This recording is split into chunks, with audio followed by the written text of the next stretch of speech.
Hello, everybody. Welcome to today's webinar. We'll be discussing adaptive strategies designed to thrive in changing environments, specific inflation and bear market solutions in regards to the Horizons ReSolve Adaptive Asset Allocation ETF that goes under the ticker HRAA. My name's Jeff Lusick. I'm the head of the retail sales team here at Horizons ETFs. I am joined by Rodrigo Gordillo, PM with ReSolve Asset Management, as well as Richard Latterman, also PM with ReSolve Asset Management. The key reason we're holding today's webinar is it's been a tough year in the markets in 2022. Everyone's aware of that, with both equities and fixed income down this year. So people are looking for different solutions that can help in portfolio asset allocation and building portfolios. And what we have found, and what the ReSolve team has talked about for many years, and it's finally coming to fruition for them here, is that they believe a lot of traditional portfolios have two major blind spots. One, how can those portfolios do in prolonged multi-year bear markets, which we haven't had in quite some time, and how can they do in prolonged multi-year inflationary environments, which we've also not seen in quite some time. So in other words, looking to add something that can go up when markets are down, and for something to provide inflation protection. Now, before we get started, I'll just do a little housekeeping. On the right-hand side of your screen is a taskbar.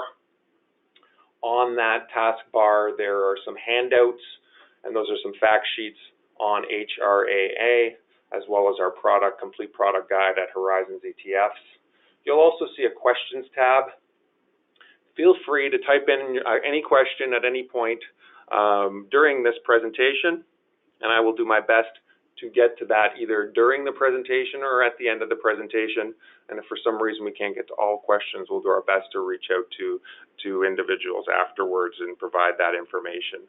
We're looking to go through some slides for about 40 to 45 minutes and leaving some time for questions at the end.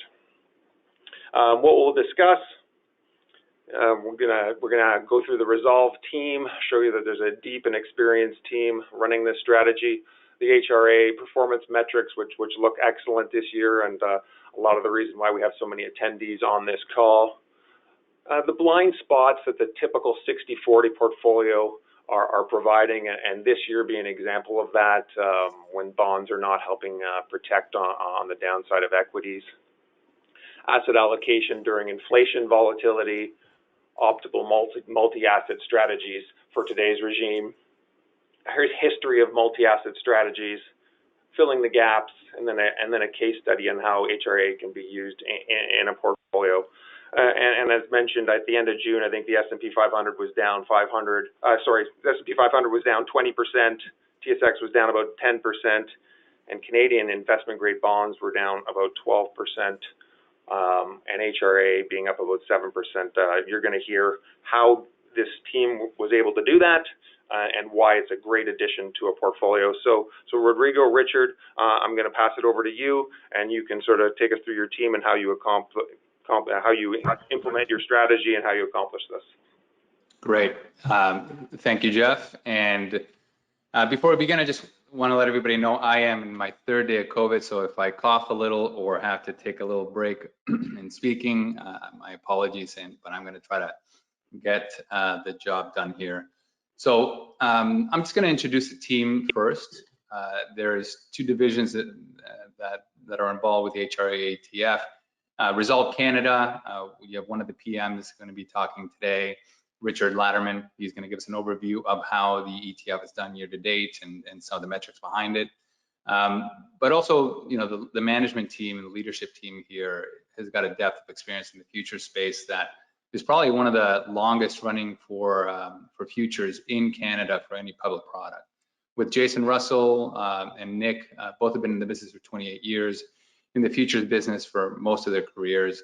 If anybody has invested in managed futures funds before, you may have heard of Acorn Global Investments. That's the fund that Jason and Nick used to run. and before they joined us at ReSolve, and we're able to kind of bring together an awesome team of veterans that will include my partners here in the global, in ReSolve Global. Andrew Butler is our quantitative research head. He is the lead in all of our quantitative research. He has a team behind them. He has an applied mathematics degree. He is weeks away from defending his PhD on machine learning and applied mathematics as well. So we are looking forward to getting that under his belt and pushing forward with some further research that he was able to spend some time on that will help HRAA in the future as well. In ReSolve Global, it's myself, Mike, and Adam, and JP Belanger. Mike has been in the business for 29 years. He's a bit of a visionary. He's ran money his whole life, but he's always been part of the management team and the many banks that he's participated in Scotia McLeod. He helped launch Riches and GMP Toronto and built that branch from the ground up before moving over to Macquarie and starting on the asset management side there. Adam Butler met Mike in 2009 and built up what ReSolve Asset Management is today before they moved over to Macquarie. That's when I met them. And in 2011, we kind of partnered up and built or wrote the first white paper of adaptive asset allocation that's available for anybody to read if they want. But that white paper went viral. We started managing money internally for that for Macquarie before Macquarie left Canada, and we launched ReSolve Asset Management on our own in 2015. JP Belanger, he's had 9 years in proprietary trading in Chicago. Is a senior trader here at ReSolve and has been instrumental in helping us improve our back end to make sure that we're getting our execution work done in a tight manner. So beyond the management team, right now we're at 22 people in both organizations, and that includes people with regards to development work, marketing, sales, research, and the like. So with that background of the team, I'd like to pass it on to Richard to talk a little bit about the performance of the ETF this year and a little bit of background on that. So Richard, why don't you take it away? Thanks, Rod. Thank you, Jeff, and thank you all for coming today. So HRAA is up approximately, well, now 8% with the month to date here in July. But very briefly, we'll go over some of the different aspects of the ETF, why we think it's such a crucial component of portfolios going forward, and what some people have described as a paradigm shift. Other people will just call it a regime shift, but indeed we are seeing the cracks in the armor of the 60/40 portfolio. So the way that we go about this is we open our universe of investable asset classes into the commodity space, as well as government bonds, currencies, and stocks, as you see on the right of this cube. And these asset classes are meant to help us navigate the different types of economic regimes. Whether inflation is rising or falling, whether growth is accelerating or decelerating, we can have any one of these four regimes that you see to the left of the cube: inflationary boom, disinflationary boom, inflation stagnation, and deflationary bust. And how do we do that? Well, we combine three unique styles, which is our diversified risk balance, which is our global beta, with our systematic global macro, which is our alpha, wrapped up with our dynamic tail protection, or our ability to go long volatility, and using some machine learning tools to help us navigate through all this. You'll see some of the aspects of the ETF, the key details and so on, but you can look at it at your own time through some of the links that have been shared in the handout. And the next slide, you'll see the investable universe, right? So global equity indices, global sovereign bonds, and then the commodity space is broken up into several different sectors. Energy has featured prominently this year, has been our best performing sector by far. We'll get to that in a second. But you also see foreign exchange here, the currencies, the grains.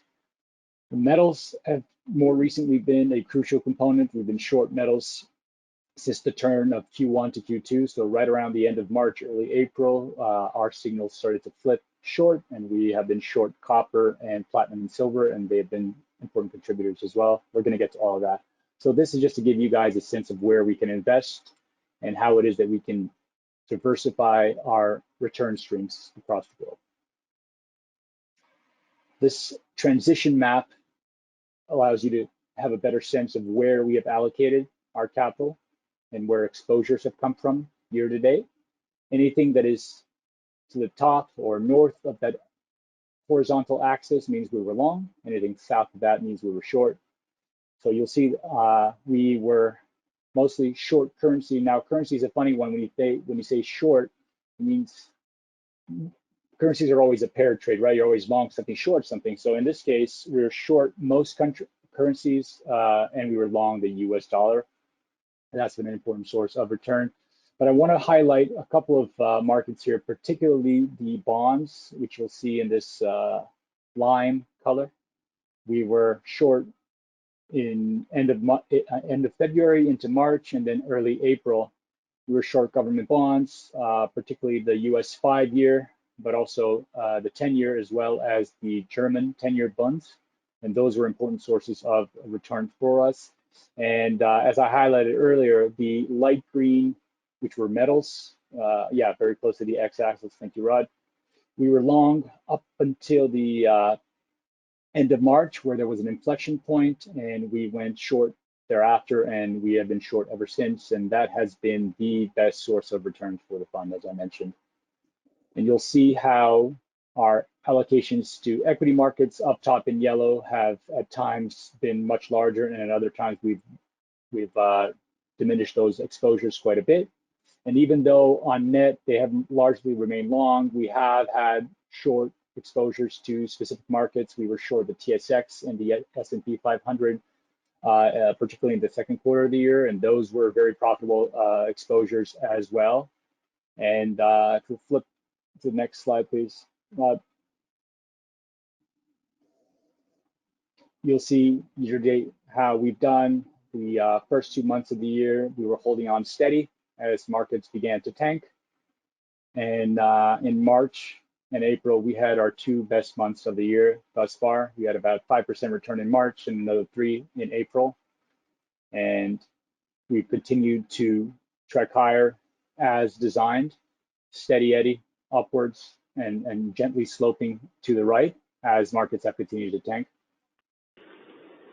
Richard, I just wanted to interject on the past few slides you've shown. I think it's really important to reiterate that you can go long and short all of those commodities and securities that you showed on the slide a couple ago, and on how many different commodities are in there as well. I think a lot of investors were surprised on how many commodities, both hard and soft, that you can go long and short on, and you guys have done a great job providing those exposures. Yeah, thank you, Jeff. That's important to highlight, and it's one of the reasons, it's probably one of the main reasons why we operate in the future space, because it gives us the ability to invest in the individual commodities, which is where the producers of those commodities are hedging out those exposures, as well as those industrial users of those commodities are also hedging against their input costs. So by being in the future space, it allows us to be very, very granular in our exposure to individual commodities, which respond to very different types of supply and demand dynamics. And you can have moments when they're all rallying together, as we've seen in the recent past. And then you can also start to notice how even within the energy space, for instance, you can have crude oil rising while some of the distillates are flat or even falling. So that granularity is very important in what we're trying to create here, which is this all-weather solution. Right, and so you'll see here for the first semester of the year, energies on the left have been by far our best sources of return. They've contributed about 6.3% to the portfolio gains, largely long. There weren't any shorts here. Metals were the second best sector, and those indeed were short, even though we had a little bit of long exposure early in the year, as I mentioned, and they were profitable as well, but by far, the most of the gains have come when we flipped short in Q2. We've also made money on the long side on grains, even though they've been down recently, and we've given a little bit of that back, but we've dynamically reduced our exposure to grains more recently. Currencies also contributed a little bit, and then on the right in the gray, you'll see equity indices were the largest detractors, followed by softs and bonds. But as I mentioned earlier, even though in aggregate bonds and equities have been detracting sectors, we've had very profitable shorts in some of these individual equity indices and government bonds. So you'll see here the different time frames. The fund was launched in late July of 2020. So since inception, it's annualized at just under 10%, so 9.94, while global equities have annualized at 5.5%, and global bonds have annualized at a negative 6.5%. On a 1, 3, and 6 month time scale, we continue to outperform global equities and global bonds. And on a rolling 1 year basis, we're up about 10%, as global equities are down 15.5 and global bonds are down 10.5. So Rod, I'll pass it back on to you, and we can talk a little bit about the major blind spots that we see today. Sure. Thanks, Richard, for that update. And what I'm going to try to do now is something that you'll learn about the research that we put out in ReSolve. We try to look at history to see how it maps onto today and what it is that we can do to make sure that we recognize the signs that the game has changed possibly, and what we need to do in order to help our clients succeed. This is a chart that I've been using my whole career. And what this shows are the two clear blind spots that a 60-40 portfolio has. This goes back to 1900. It is a real return chart of a US 60-40 portfolio. And what I want to highlight here is how unorthodox the last 40 years, from 1981, when Volcker broke the back of inflation, to today, how unorthodox this period of disinflationary growth has been. This brownish section has only occurred, a handful of times in history, but we've been dominated by it. Our careers have been dominated by it. And during this period here, between 2000 and 2010, where we had a couple of growth shocks. Inflation wasn't really that big a deal. There was a bit of inflation in the middle here, but mostly we haven't had to deal with inflation at all in our lived experiences. And most advisors haven't experienced inflation.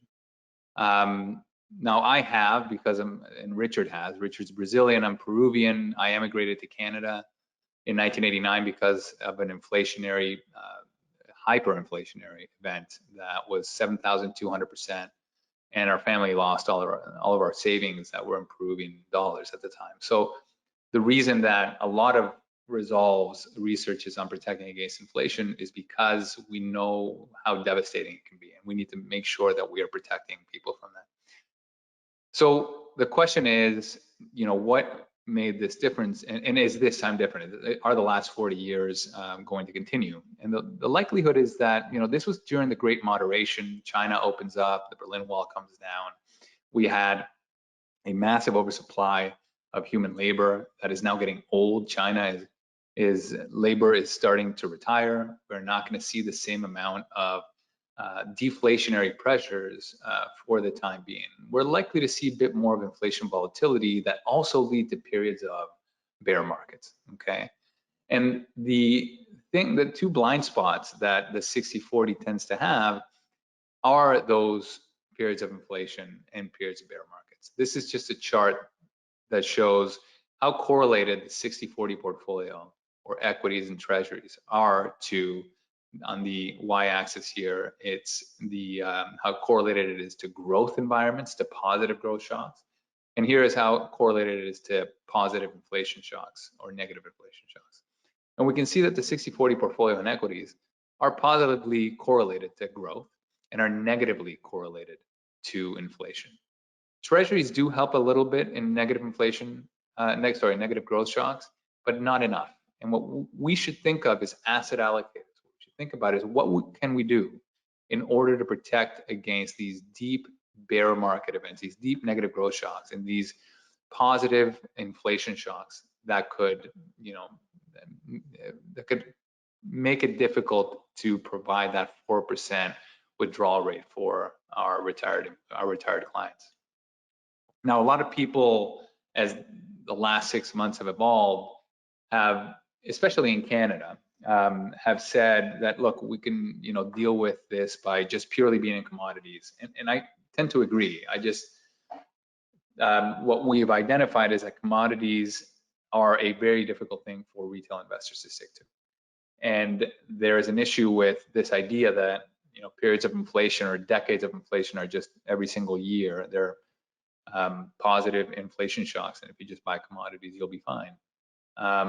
It's more of a period of inflation volatility. But indeed, if you were to choose adding some commodities to your clients' portfolios, it turns out that it does a good job during those periods of inflation spikes. This is a paper written by AHL that goes back to 1926 to figure out how often are we in an inflationary regime and how often are we in other, right? So what they found was that 19% of the time in the last 100 years, we've been in inflationary periods. And what we observe is that the industrials, agris, softs, livestock, energies, gold, silver, and commodities on aggregate do a fantastic job of offsetting those losses from inflation. The problem is that they provide a negative carry the other 81% of the time. Right? So from a strategic asset allocation, if not wrapped into a product, it's really tough to have that line item in clients' portfolios.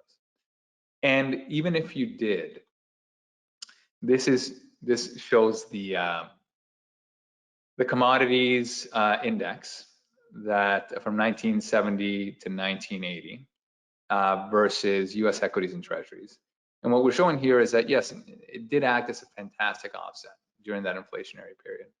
But we all know how difficult it is to get our clients to think a decade long, especially when you're going through periods like this. This is a 10, 15, 37% 3-year drawdown before we get that other thrust, right? So the periods that are inflationary are not just inflationary. They have a lot of inflation volatility. And I've been putting together this presentation for at least 6 months now. And, it's finally, we're starting to see some inflation volatility even in the commodity space, especially in the month of June, where like the energy space is lost 20, 30%, depending on what you're looking at in a very short period of time. So this is what the difficulty in just holding a long inflation portfolio. In the 2000s, which was another period of the commodity super cycle, we indeed did see inflation protection from 2000 to the peak of the commodity bull cycle, which was February 2011, of 268%, but there were 2 major drawdowns and a lot of volatility in between, right? So we got to be careful when trying to protect against inflation that we can have something as a strategic hold that our clients can stick to.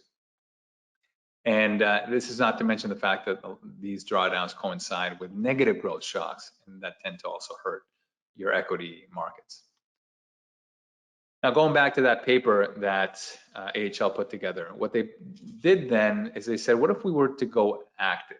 What if we were to allow a system to go long and short? In this case, they used the trend factor. Trend is just you go long when things are going up, you go short when things are going down. So think about the 100-day moving average. You go long when something's above the 100-day, you go short if something's below the 100-day. That would be a trend strategy.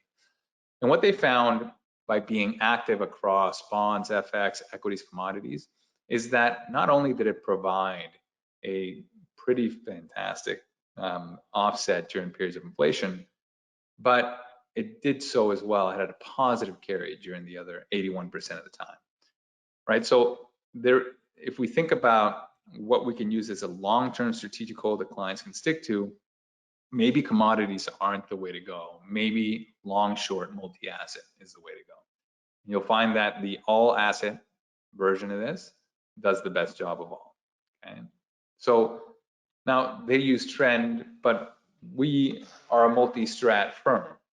And so the question is, what type of multi-asset strategies tend to help in environments like this? So what I'm going to do is I'm going to talk about two meta strategies that are involved in the way that we manage adaptive asset allocation, starting with the understanding how the economic machine works first, right? Why the diversified universe that Richard walked everybody through is important. And this is a chart that many of you may have seen. If you know Ray Dalio's work from Bridgewater, you would have seen a chart similar to this. What we know about the global environment is that there are two dynamics at play in the economy at all times: inflation and growth. Whether we're in rising, accelerating inflation, or slowing growth, or accelerating growth or slowing growth, or rising inflation, slowing inflation, we can tell you upfront what asset classes are likely to do well.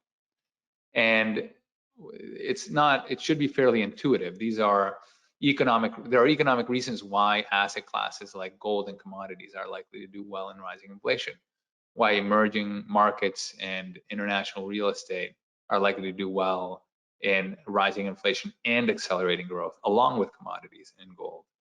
Why in every major bear market, US Treasuries, Canadian government bonds, German bonds, UK gilts are good performers, right? People flight to safety.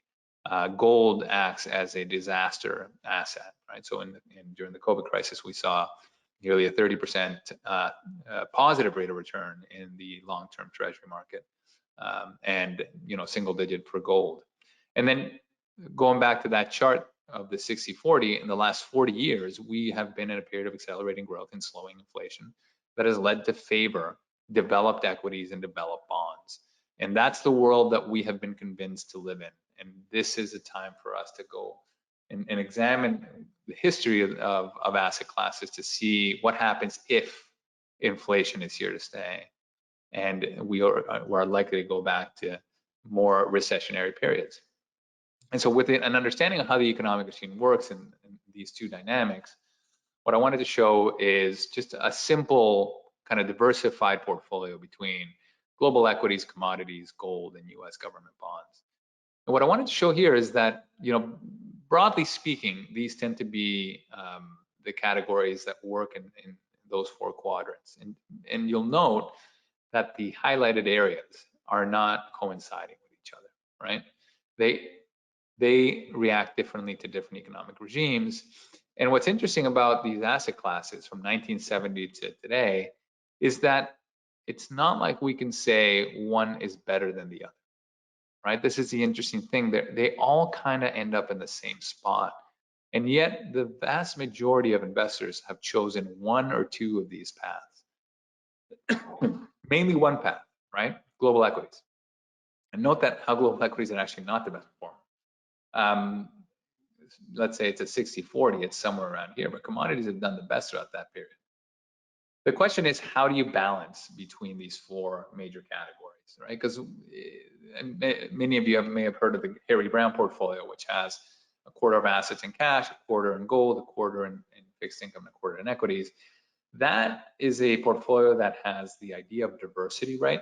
But not the idea of balance, okay? So a very useful multi-asset strategy that can navigate most markets has to have balance between all four sectors.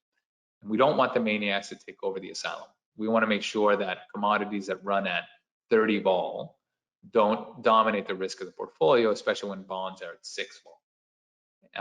And so what risk parity, which is one of the components of the ETF, does is it puts its risk parity goggles on it and constantly measures the correlations and volatilities across these buckets and makes sure it doesn't really care about dollar allocation. It cares that each one of them contributes the same amount of risk.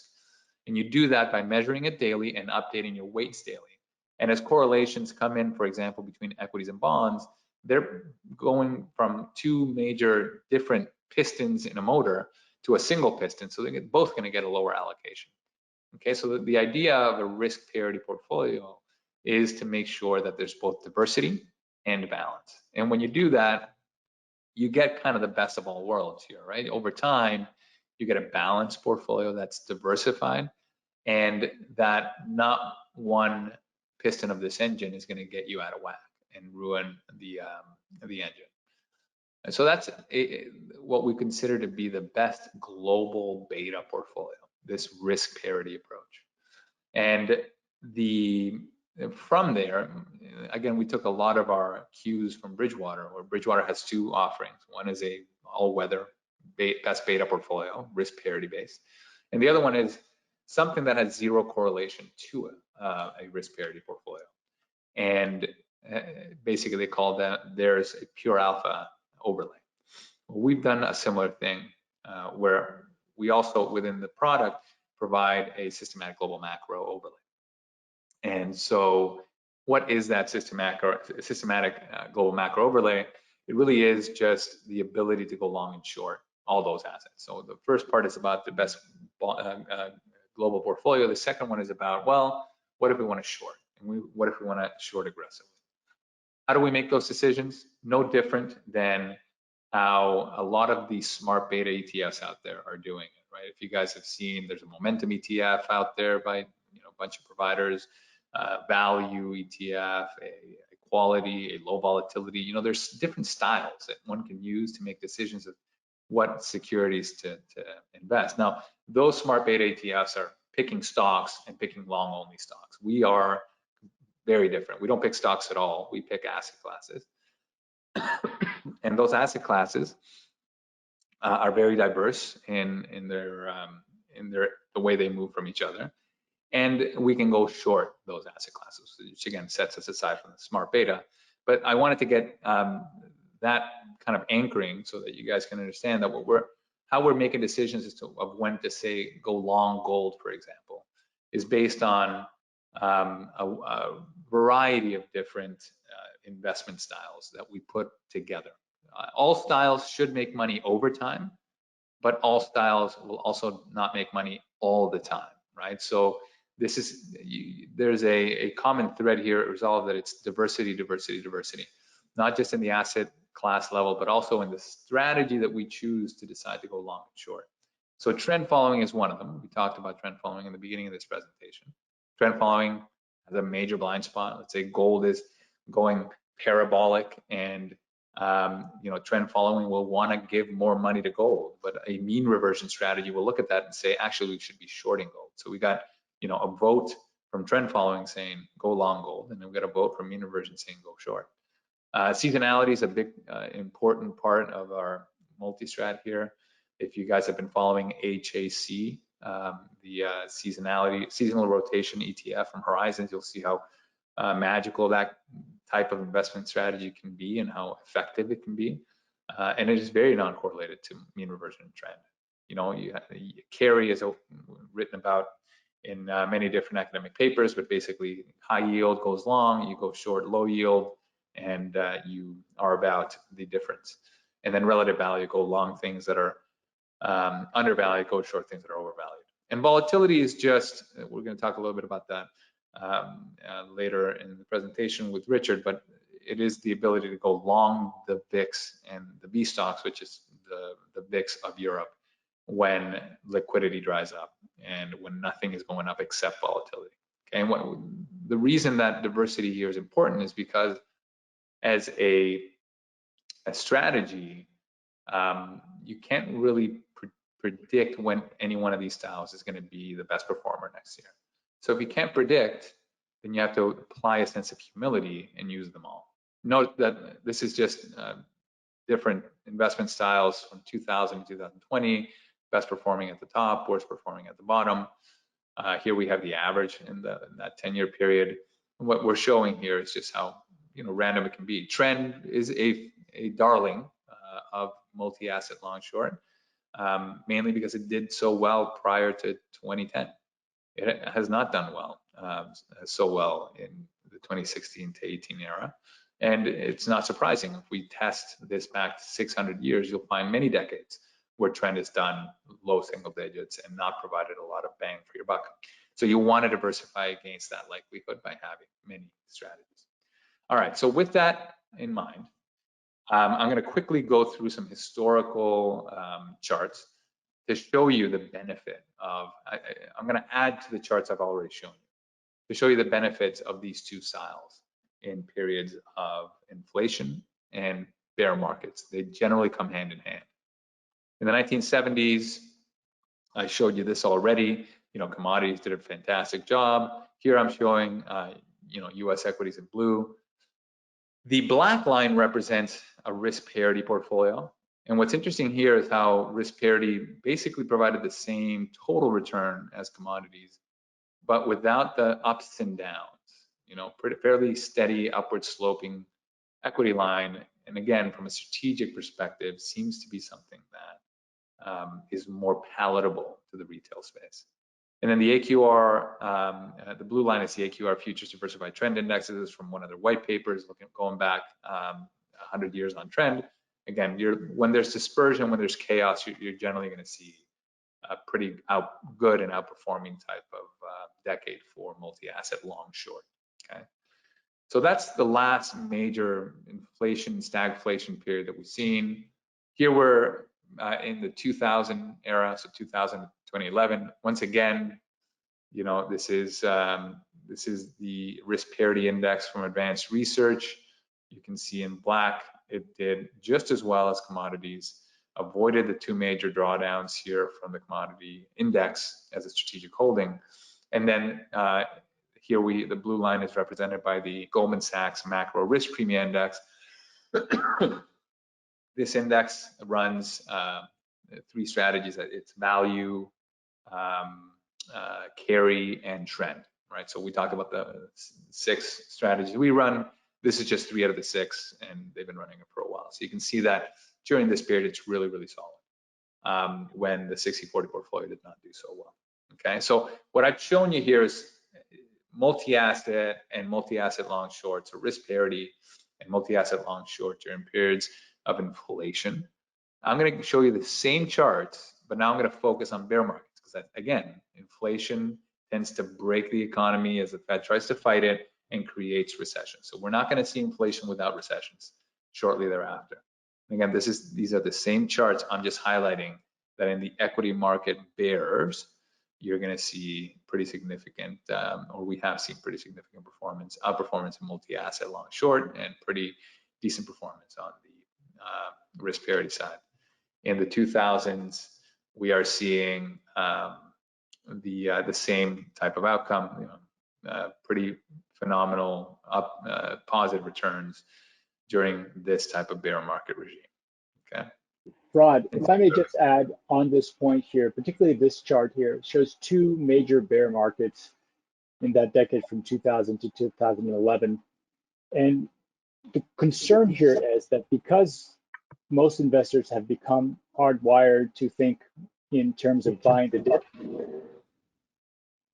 this type of environment is really challenging for the buy the dip mentality, because central banks have to fight inflation. They can no longer have the back of capital markets and providing liquidity.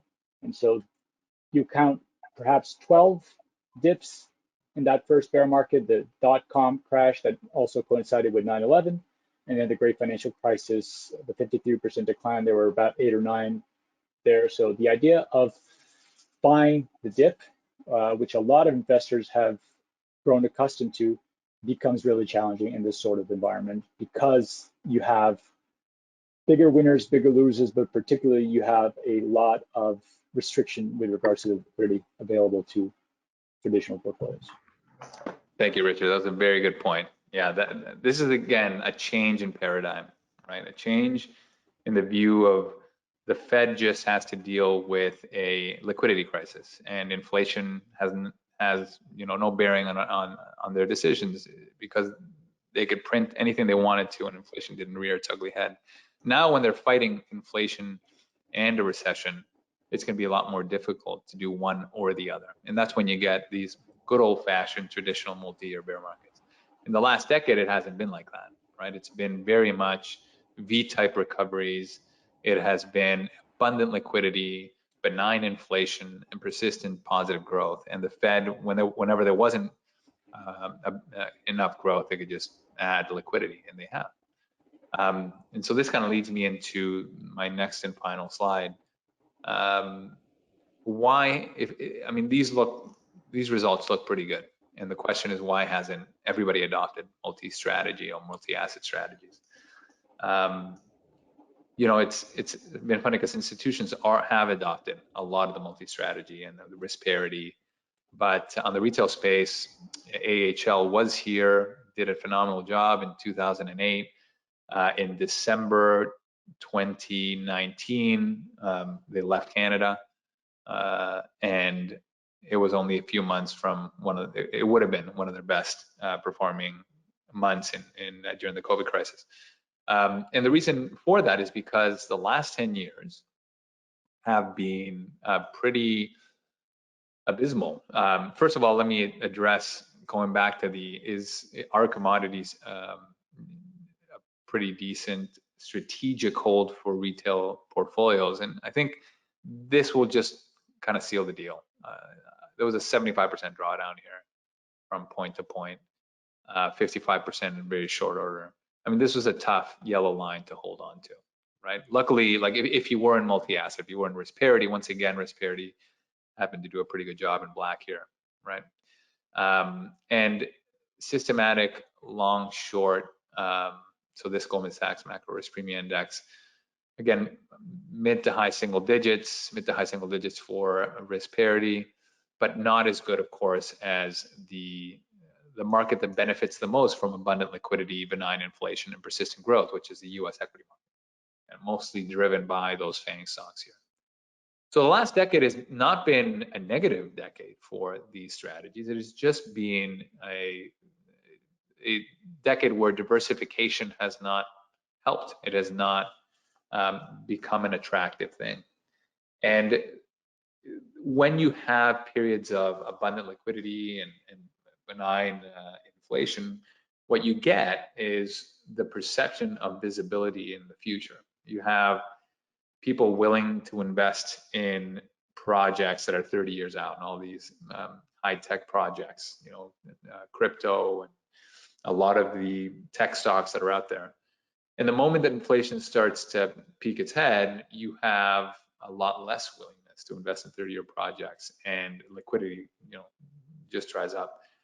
When that happens, when inflation hits and global central banks stop collaborating in how they're going to respond to inflation and how they're going to respond to bear markets, you'll start seeing much more dispersion in all those global asset classes that Richard showed you earlier than we have seen in the last 10 years. In the last 10 years, it's been either risk on or risk off. Everything. It's either everything is up or everything is down, and not for long.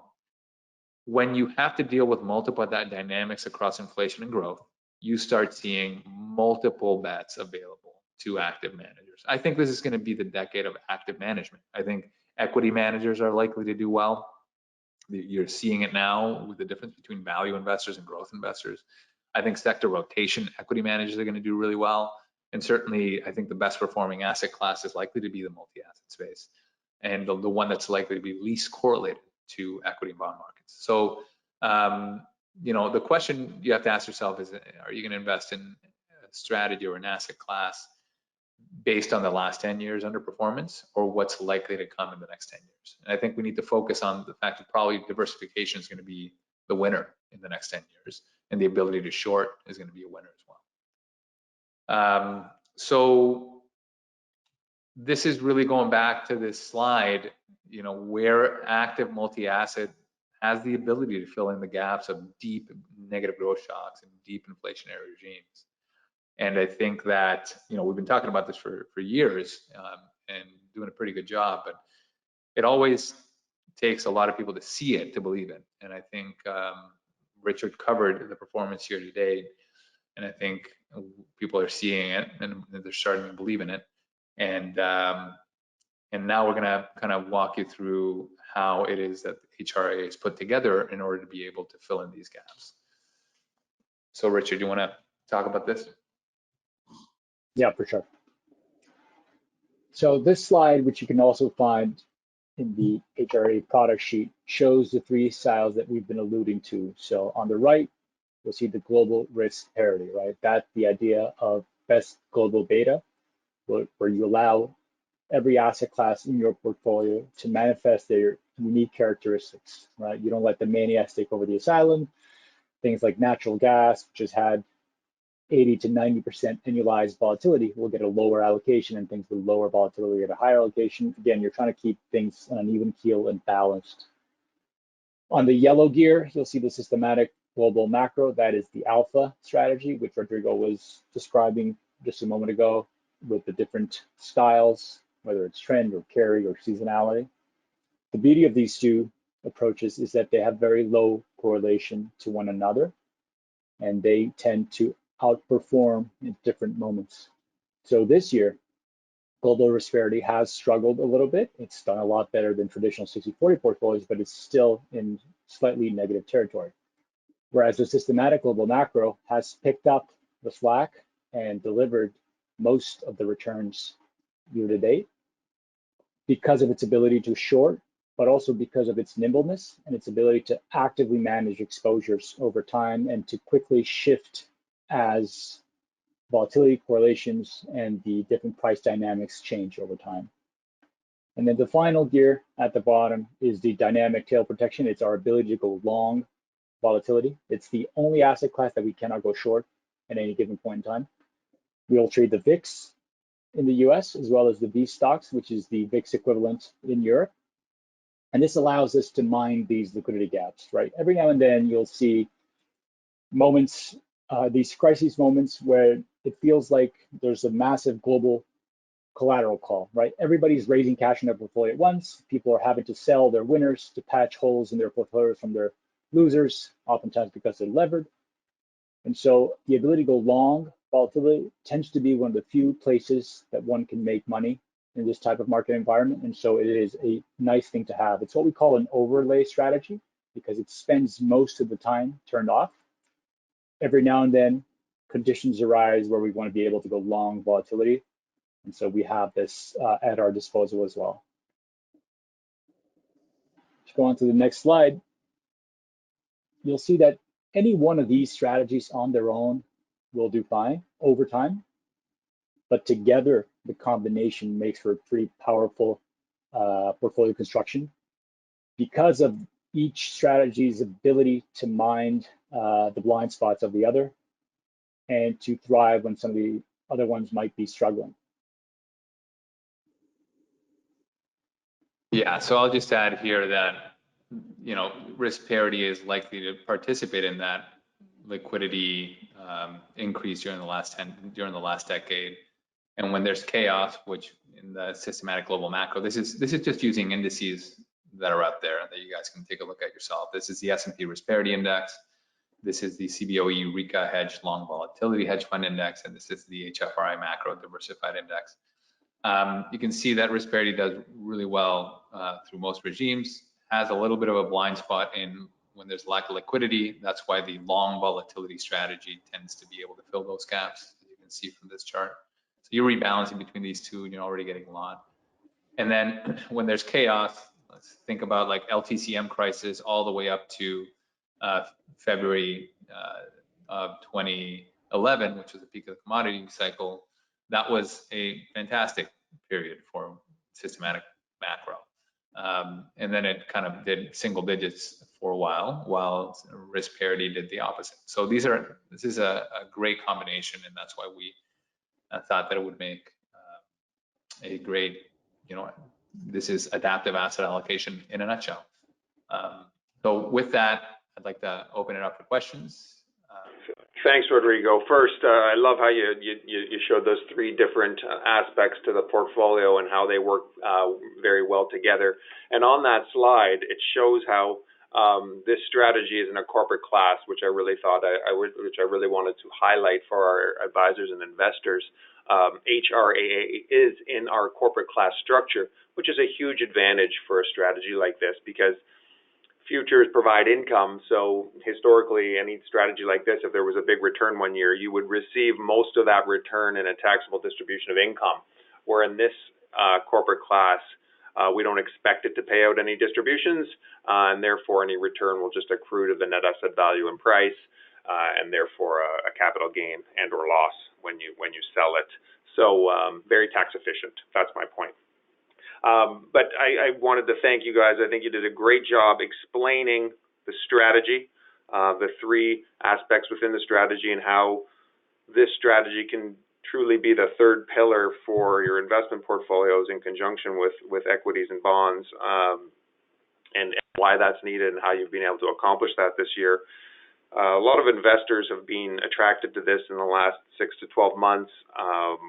They're the ones that have been looking for non-correlation, some form of inflation protection, some form of broad commodity exposure, especially long and short, and you've been able to provide that. So we do have quite a few questions, and we can get to that. First, maybe I'll start you off with a quick and I think easy one. What's the difference between HRAA and RINF? I believe that's a strategy you might be running out of the U.S. Is that correct? No, go ahead. No, I believe you're referring to RDMIX. Okay. Romeo Delta Mike India X-ray. That is the mutual fund that we run in the U.S. with the same approach as HRAA. It's in the mutual fund format as opposed to ETF. It also runs at 12% annualized volatility as opposed to HRAA's 8%. Yeah. It does not have the tax efficiency that tax wrapper that HRAA offers us. And there's also a slight difference in the investable universe because of different jurisdictional and regulatory discrepancies between the US and Canada. But largely, RD Mix, the mutual fund in the US, and HRAA, they are built to provide the same type of all-weather returns with the beta plus alpha, the adaptive asset allocation approach in a nutshell. So just quickly, RINF is ProShares inflation expectation. Oh, okay. Yeah. Oh, I see. Okay. So that one is. Oh, so yeah, I was confused. I thought it made your 30-year break even. It's Okay. purely an inflation play, and it has to be a big pop. So the big difference is that this is, again, going back to the difference between a specific tool and a long-term strategic hold, right? So if you're a trader, then go ahead and find a thematic tool that you can use in order to fight both inflation. And when that turns around to a deflation, to that inflation volatility, then short it or find a way to get exposure to protect yourself against the bear market. So that's 30-year break even. That's all they're doing. We have a wide variety of diversification, and the goal here is to provide a strategic long-term hold against, so that you can go hold it, and your clients can hold it through bull markets, bear markets, and inflationary regimes. Okay. And I believe there's a longer track record on the other mandate you mentioned, Richard, if people were interested in looking at that. And we used to run another mandate before us that we merged into HRAA, and that was just HRA.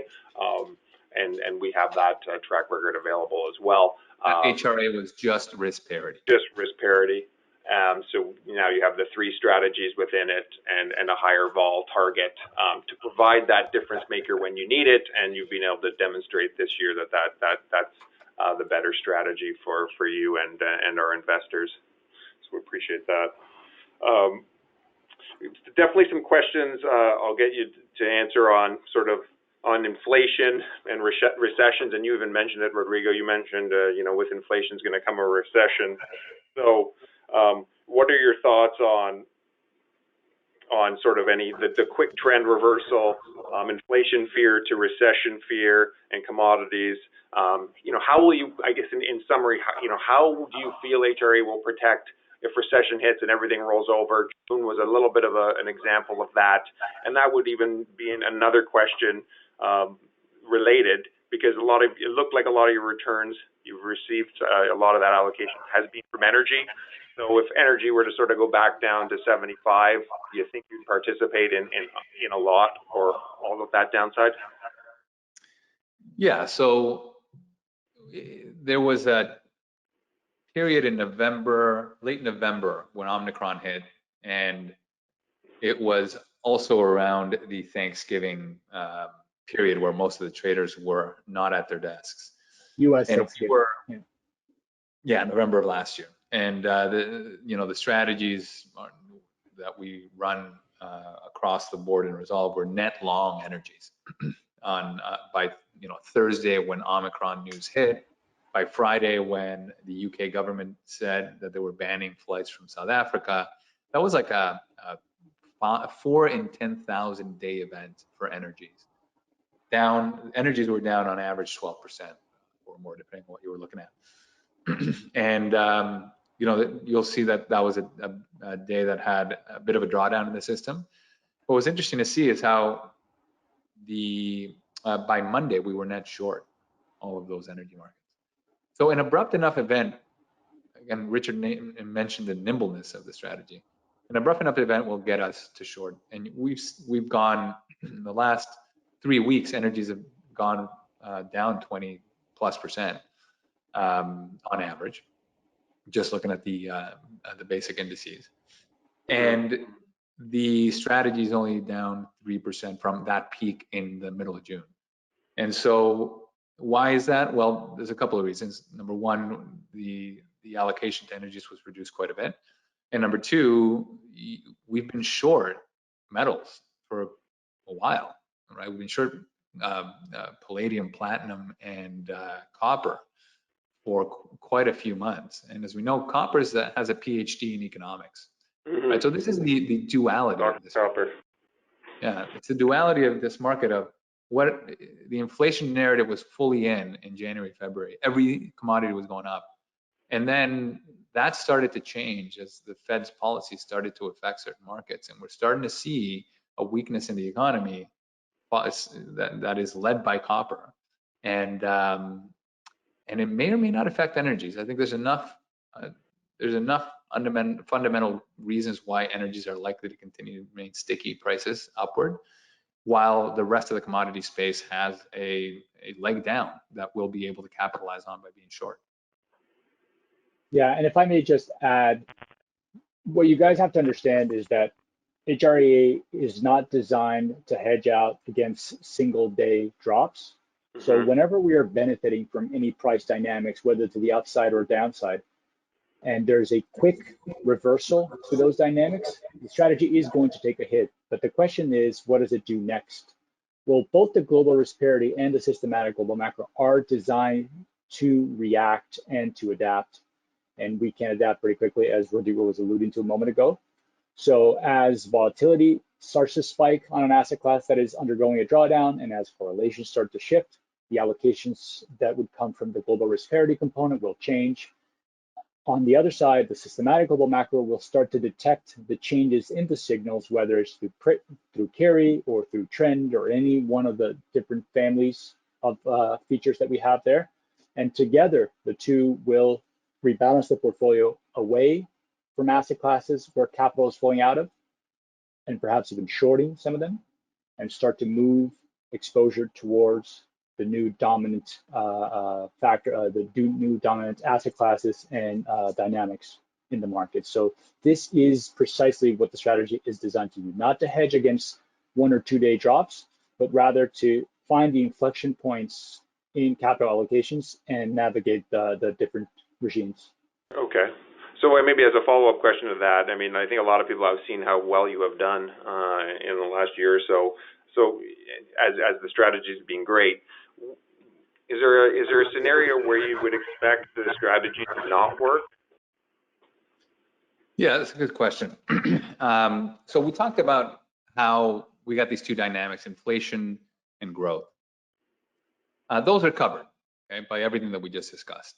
But there are two other major risk factors that are a bit more complicated. One is sentiment or liquidity shocks, and the other one is the central government poor communication shock, right? So central government communicating poorly. The first one should be largely covered by the dynamic tail protection side. We did not have that dynamic tail protection on the U.S. mutual fund at the time. We wanted to. It was part of the prospectus. It was just some accounting issues that wouldn't allow us to use that in the product at the time. But it's designed specifically for moments when clearly long global risk parity. For some reason, we're net long in the systematic macro because signals are strong. And then from one week to the next, everything goes wrong and liquidity just dries up. The tail protection, dynamic tail protection should be there to offset that. So that one's largely covered. And you might be in a situation where we are net short in the systematic global macro. We might even make some money. Okay. The real issue is the Fed. And it's periods like 1994 when Greenspan raised rates with impunity and not pre-communicating to the market. 94 was known as the bond massacre of 1994. And if a policy change where we're raising rates is not well communicated, every single asset class is affected at the same time. Diversification kind of goes away. And so that one, the question is, for that type of risk, what can you do as an advisor? Well, you got to get lucky. You got to give yourself a chance to get lucky, because you're never going to know what the Fed governor is going to do, or what's in its wetware, and when they're going to announce something stupid. And so how do you give yourself a chance to win? You invest in something that can be short. And look, the reality is that if we're caught long, we're going to get caught along with the rest of them. But if we happen to be short, then we provide protection, right? So that one's just, if we're lucky, we can protect against that. And sadly, there's nothing we can do if we're not lucky. Nothing anybody can do. It's tough to hedge against that.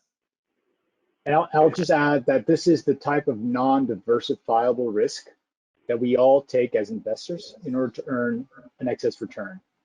So there are diversifiable risks that we go to many lengths to address, as you guys can tell from the asset class diversification, the diversification across the styles, as well as how we run those styles. But these liquidity shock events that can happen, whether through shifting sentiment or a change in central bank policy, right, a poorly communicated, or it all boils down to cash becoming king, as they say, right? All of a sudden, the short-term interest rate moves quickly and suddenly, and oftentimes very drastically. And when it does, everybody raises cash in their portfolios at the same time. So if you happen to be short in those periods, you will benefit from them. The dynamic tail protection can kick in depending on the run-up to that type of event. But that is ultimately the type of non-diversifiable risk that we all take in markets. Mm-hmm.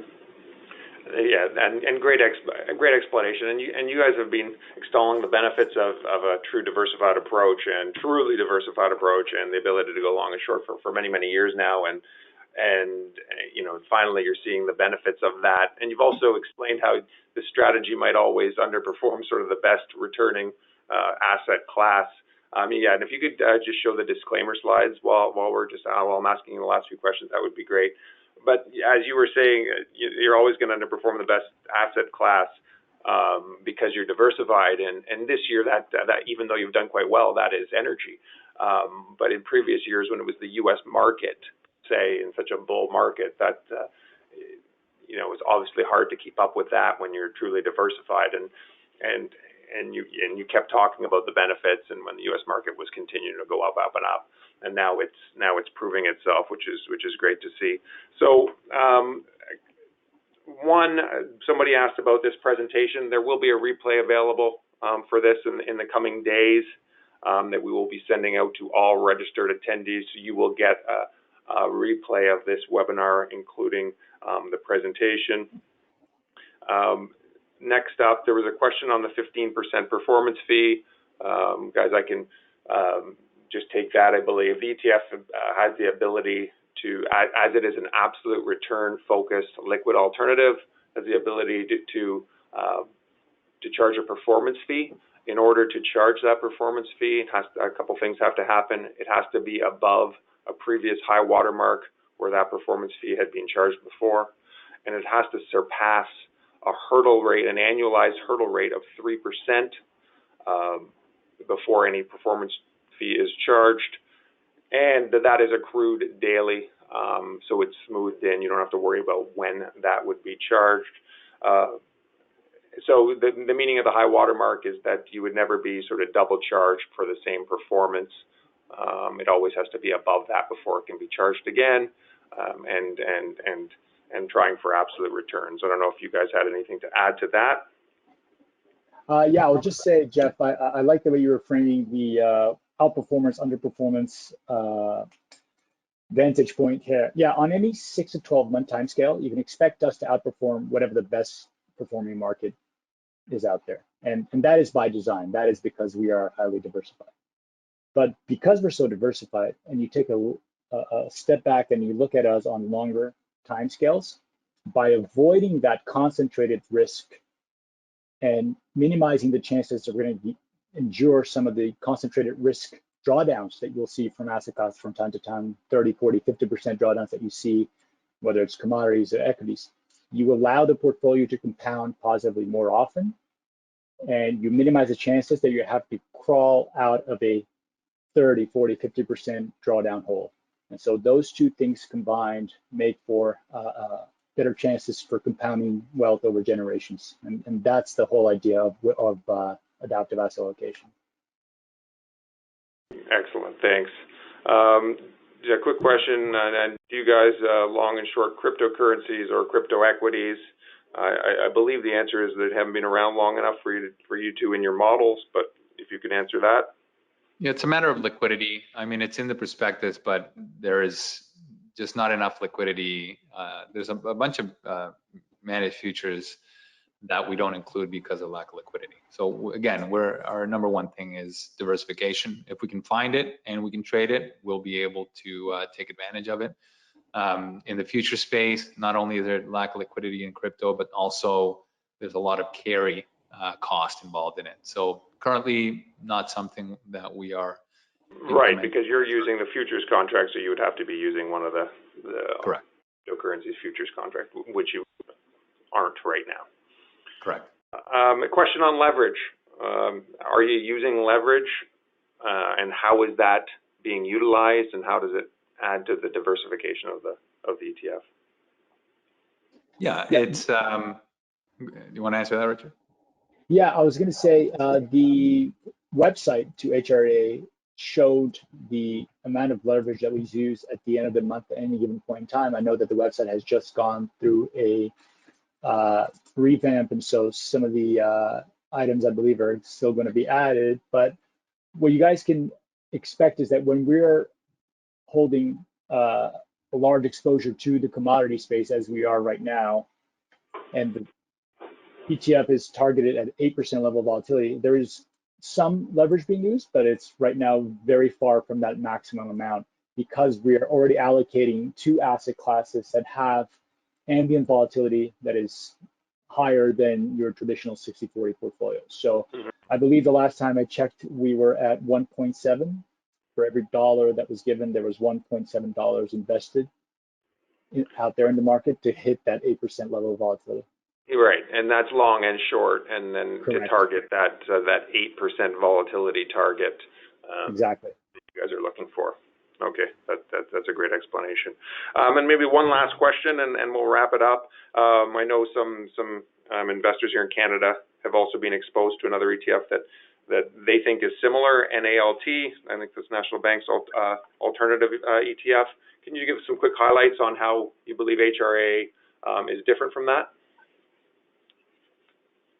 Yeah, Rod, do you want to take sure, that? just, from a high level, NALT is one of those very specific tools that you can use to hedge against inflation and provide a non-correlated return stream that that a long short multi-asset will provide you. A lot of it is similar to what we've been saying all along in this presentation. There's a couple of things. Number one, from a structural perspective, they don't have a tax wrapper, so there's two issues there. If you're in a non-taxable account, you're getting hit and dinged on a distribution every year, mark to market. And if you are in a registered account, you're still going to see your client's account kind of have that book value move up, delivered shares, and it just gets confusing when they're trying to figure out whether a strategy is making money or not. So that's one structural issue. The other one's they're roughly half the asset classes that we trade. So they trade significantly less securities. They exclude equities, which I find interesting. I think they're trying to make it, again, a very, like, they just want to be able to hang their hat on, we're non-correlated. And the easiest way to do that is to take out equities. But it also, from basic first principles, you're taking away a return stream that can increase your Sharpe ratio, can increase your balance, can increase your stability of your equity line. So you're taking away half the markets, you're taking away a whole sector. So it appears to be more commodity heavy. So therefore it will likely provide much more of a boost during inflationary regimes, but the bust is also going to hurt. And I think you can see that in the recent period. So those are the kind of three major things, right? The tax issue, the number of asset classes and sectors, and we are, three strategies in one. I think they just run their internal quant. I don't know much about what they do internally, but it looks to be very trend heavy. Yeah, and they have done well this year as well. So it is getting some inquiries. Okay, maybe a last question, and yeah, a good one. Would this ETF be managed any different if the new assets got to over $1 billion? Basically, I think asking you, do you have capacity constraints? And the ETF is growing significantly with quite a bit of inflows regularly, but do you have capacity constraints, and would this be difficult to run at $1 billion as it is now at 150, 160 million? Yeah, it's a good question. I think you just got to look at some of the largest managed futures managers out there: AHL Diversified, Winton, AQR.